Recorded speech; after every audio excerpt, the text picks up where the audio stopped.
வணக்கம். நாம் அனைவரும் ஸ்ரீ முருகனின் அறுபடை வீடுகளின் சிறப்பினை பற்றி அறிந்திருப்போம். இவற்றுக்கெல்லாம் மேலாக ஸ்ரீ முருகன் தனது 9ஆம் படை வீட்டில் மிகுந்த சக்தி வாய்ந்தவராக கையில் சாட்டையுடன் காட்சியளிக்கிறார். சேலம் மாநகர பகுதியில் இரும்பாலை சாலையில் ஜாகிர் அம்மாபாளையம் ரோட்டில் அமைந்துள்ளது நம் முருகனின் 9ஆம் படை வீடான ஸ்ரீ காவடி பழனி ஆண்டவர் திருக்கோயில்.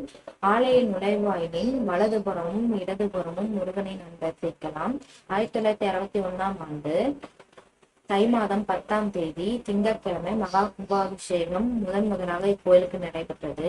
2000ஆம் ஆண்டில் உலகில் எங்கேயும் நடைபெறாத கோமாதா பூஜை 108 பசுக்களை வைத்து நடைபெற்றது. ஆலய நுழைவாளின் வலதுபுறமும் இடதுபுறமும் முருகனை தரிசித்தவாறு உள்ளே சென்றால் நாம் ராஜகோபுரத்தை தரிசனம் செய்யலாம். கோபுரத்தில் தெய்வங்களின் சிற்ப வேலைப்பாடுகள் மிக நேர்த்தியாக செய்யப்பட்டுள்ளது. கோபுரத்தின் இடதுபுறத்தில் சேலத்தில் மீண்டும் ஒரு பிரம்மாண்டமாக அமைய உள்ளது ஸ்ரீ விஸ்வரூப மகாலட்சுமியின் சிலை.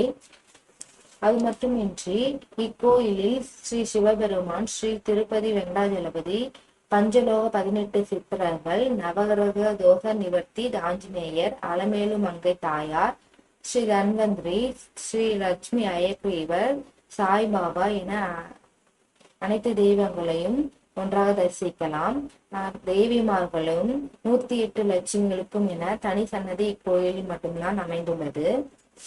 ராஜகோபுரத்தை தரிசித்தவாறு கோயிலின் நுழைவாயில் உள்ளே நுழைந்தால் ஆலய பிரகாரத்தில் கொடிமரத்தை தரிசித்த பிறகு மூலவரான ஸ்ரீ காவடி பழனி ஆண்டவர், ஸ்ரீ வள்ளி, ஸ்ரீ தெய்வானையை நாம் தரிசனம் செய்யலாம்.